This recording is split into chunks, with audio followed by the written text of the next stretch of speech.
My name is Willem Hooft. I'm from the Netherlands. I'm a professional kiteboarder and motivational speaker. My journey started about 6 years ago. Back then I was working as an engineer at a big steel plant, and in my free time I loved to surf, more as a hobby.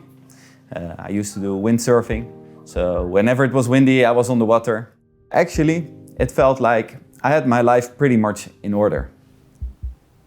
Until one morning something happened that changed my life completely. I drove from my home in Amsterdam Center towards my work. I suddenly got surprised because on the highway there was a traffic light that turned red. On that moment, the car in front of me decided to make a full emergency stop. I couldn't do anything else than also push both my brakes, and I remember that I felt the wheels of my motorbike slipping and I was thinking like, please let go of your brake. But unfortunately, the car didn't stop braking. So I hit the car in front of me. And actually while I was falling, I was putting out my hands and I thought, this could have ended a lot worse. But exactly in that moment, a car from behind came and hit me fully. I remember everything went black for a moment. What I didn't know is that I was like 41 meters further than where I was hit. The car that hit me, the lady that was driving it later told to the police that she hit me with about 90 kilometers an hour. The first thing I thought, I need to get away from here, and I wanted to sit up to crawl away, and in that moment I realized that my body wasn't responding anymore. I was lying there and I literally thought, there's nothing I can do right now. I mean, I can't move, I can't breathe. And if I want to survive, I need to breathe. So in a reflex, I opened my helmet and I spread my arms wide. And while I was lying there and doing that, I was scanning my body to see like how the damage was. And my legs I didn't feel at all. In that moment, I did not even know if they were still part of my body. I felt my heart rate going weird, and I literally thought, I think this is gonna be it. I was happy that after a moment that felt like hours, a helicopter arrived with the doctor, and soon after that 2 ambulances came. And at the end of that morning, an older doctor came to my bed and he said, Mr. Hooft, I'm sorry to tell you this, but you have a spinal cord injury, which means that you will never be able to walk again, and you will be in a wheelchair for the rest of your life. Literally felt like my whole life was just falling apart of me. And I was so scared and insecure and thought like, what to do now? I realized lying there in the hospital like, hey, maybe my life has to start all over or somehow, but I'm still alive.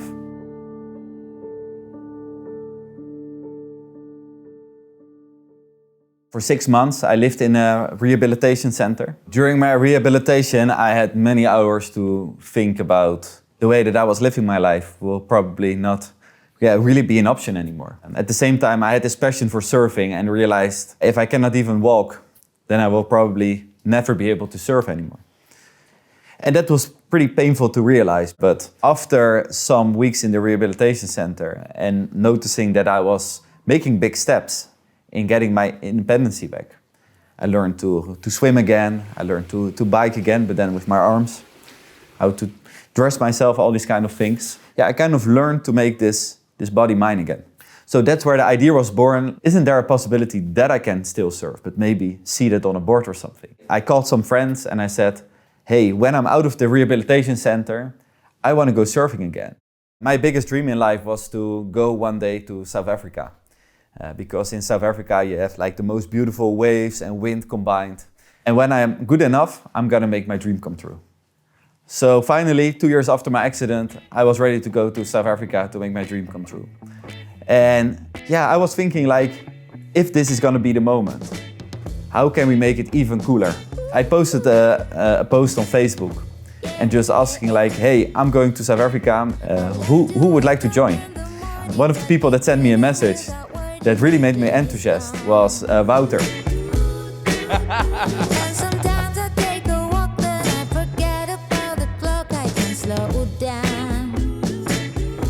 I know Wouter from high school. I mean, We know each other since we're 12. And suddenly he was sending me this message like, I'm thinking of maybe joining you for about 3 weeks or something. I just started kiting. I'm still a beginner, but yeah, shall I just come? And I was like, fuck yeah, man, let's go, you know? I think this is gonna be super cool. So it was actually Willem who invited me, well, not only me, but the whole world, to come to Cape Town after his accident and kitesurf there for a couple of weeks, because he was going to do it there for the first time. But I don't know, something there was just like, okay, let's just go and let's see how it is. But then you're, in Cape Town, and again you have this idea like, no, there's sharks, there's big waves here, like I'm not good enough to go in. But yeah, there you see your friend and he's in a wheelchair and he's just like, okay, I'm going in. Oh shit, I have no excuse anymore, I have to go.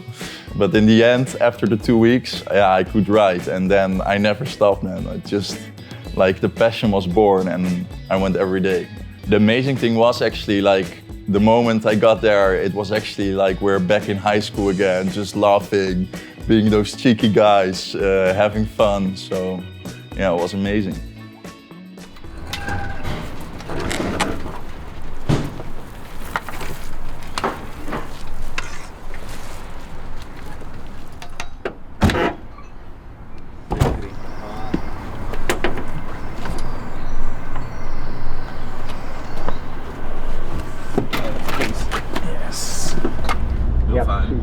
The board that I'm using right now is already super good. And last winter I broke the record of jumping above 10 meters, which is by now the highest jump with sitkiting, and yeah, that was so cool to do. But as a pro kiter, of course I want to push the boundaries and see how far we can push it. So I want to go for 15 meters, but I realized to jump this high, I need another shape of the board. So I decided to ask help to Frank Jol. And Frank is an orthoped and an expert in the Netherlands when it comes to Paralympic sports. Goed man, lekker. Met jou? Weer mij gebracht in de land. Heel veel mensen. Hey, Frank. Wouter. Hey. It's Wouter. Hi. Frank. Jamie. He explained to me that if I want to jump this high, then I will need the height of my frame to bring it up 3 times as high as I'm used to. It allows me to steer the board way faster. So if I want to make rotations or jumps, it will enable me to go a lot higher. We just tried it. This is a made-to-measure seat, and it's really tight, which you want, because then you have the most feeling with the board. But there's like this small part that is too small. And the good thing with this material, if you heat it up, then you can still bend it a little bit.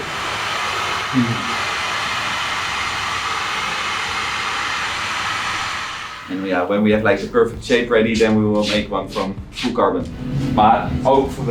So we have been working on this prototype for about a year. He 3D scanned my whole body and everything. I'm so excited to try them out. I hopefully will be able to ride in it and not drown straight away, but yeah, we're gonna see.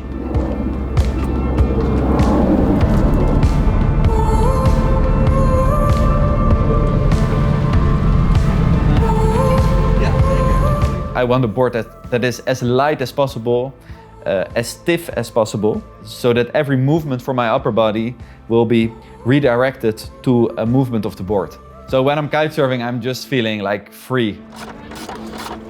Wat is ook het leukste van kiteles? Getting ready for some testing. Hey!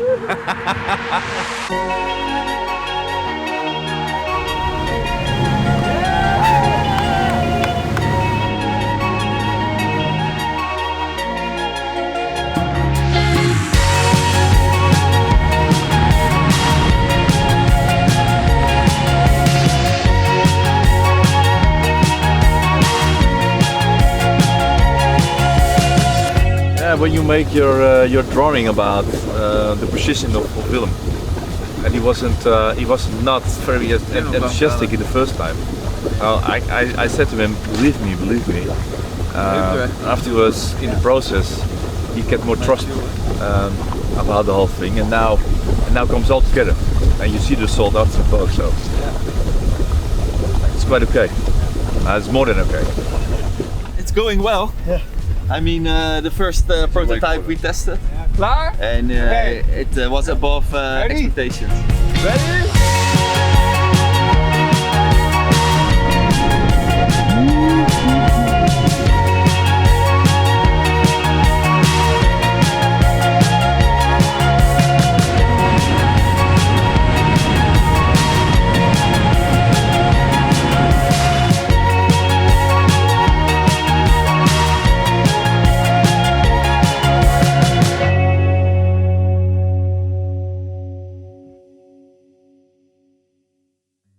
My new dream is to see sit kitesurfing becoming a Paralympic sport. Since that moment, in the last 4 years, I've been mainly traveling and kitesurfing as much as I can. I've been to many places. The Caribbean I went several times. I went every winter back to South Africa. But besides kiting and trying to be the best version that I can be in that, I also have another mission.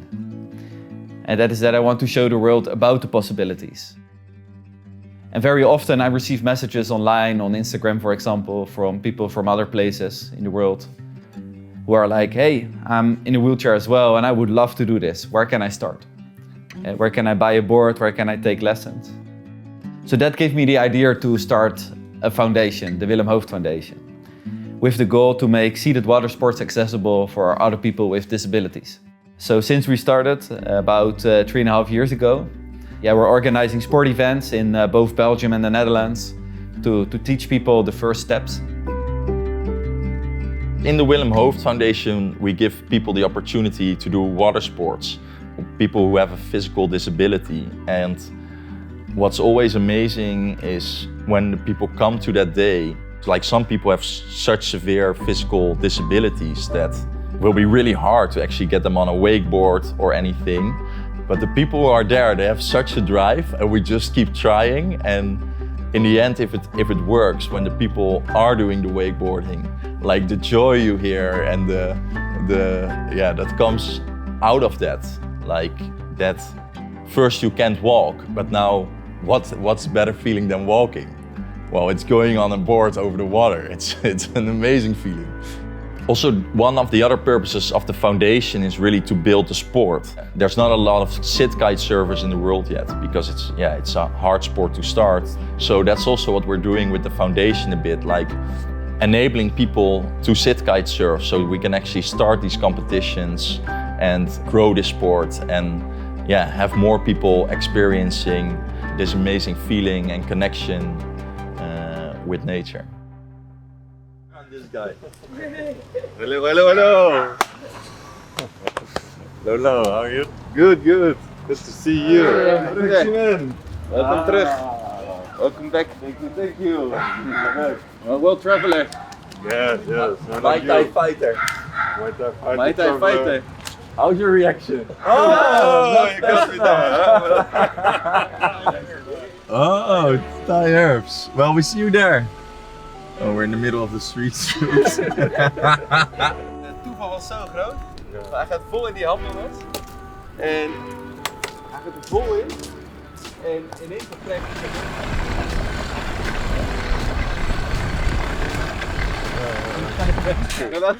Hey, you know the first reason I was going to Thailand is because this guy said, I am going to Thailand in 2 weeks, book a ticket. And then he never went. And ended up staying 3 months. As a motivational speaker, I share about how to deal with setbacks in life and how to deal with changes. And for that I use my own story as an example. But I think the general lesson that I would love to inspire people with is that I deeply believe that all the setbacks that we experience in our life, there is a big life lesson hidden in it. But that you will only find it if you're really going to search for it. So with my story, I hope to inspire people and show them that at the first sight might not be looking so well. That there might be some pearl hidden in it, and I hope a lot of people will find it.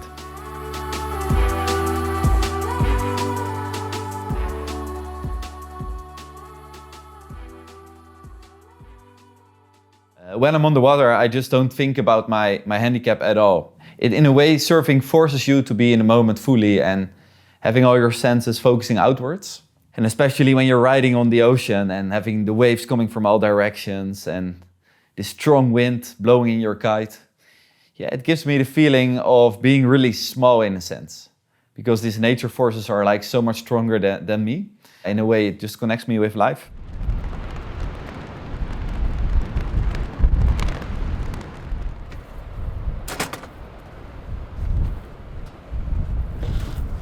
Most of my trips, I'm traveling together with Wouter. I'm pretty sure without him, I wouldn't have been able to come this far with all these journeys. And not only on the water when we're kiting together, but when I'm on the beach, I cannot cross the sand with my wheels, of course. But as Wouter shared, I mean, we love to go on these adventures, to go to these remote spots where nobody is, but then we have the most beautiful sessions as well. In a way, he really feels like a brother to me. We both give it all in these moments. Sea for ourselves, sun for ourselves, harbor, and no one on the water. Good wind, good company. This is it. The money session, we call it.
Look at Willem, he's still going.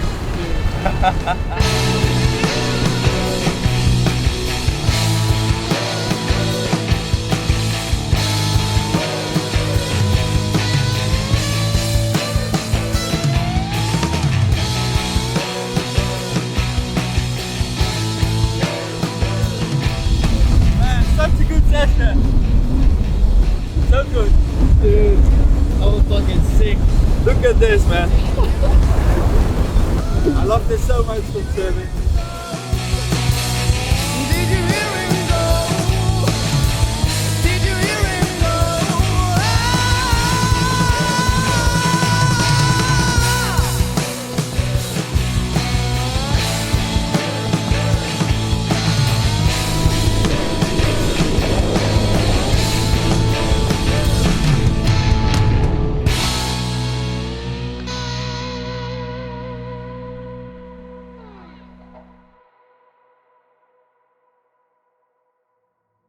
I think what helped Willem in the accident was to look at life as something that you cannot steer exactly yourself how it goes. And then, okay, now you try to stay in positivity and to try and stay in flow while you lose your ability to walk. I mean, yeah, I don't even want to think about how hard it is, but he did this and he actually really kept in this positivity and flow from the first moment. He's able to be so positive and to shine that out because he's also strong enough to carry his own negative things, and that I think is really beautiful. Yeah. Being in a wheelchair has its challenges every day. I mean, yeah, every day there are like complications or confrontations that can happen. And even after 6 years, yeah, they're still here. Every month there are a couple of days that I'm not able to do the things that I want because of my handicap. But I think it also teaches me a lot about yeah, the days that I'm good to do as much of the things that I really love, and not like waste my time on being behind a screen all day or something, but really like go on these adventures and yeah, do these things that I love most in life.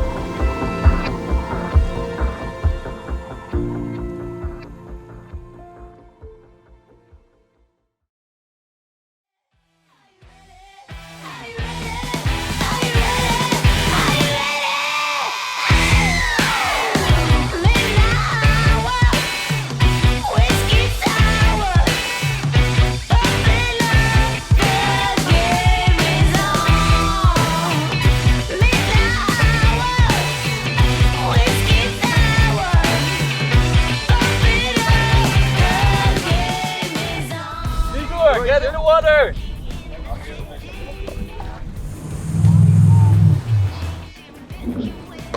Your friend almost died. Yeah, I saw that. Now you can be the director of this water sports documentary. You can't make a video about something you never tried, right? So he's going to go next now? Yeah, exactly. He's like your colleague, he just goes in his jeans. What a light!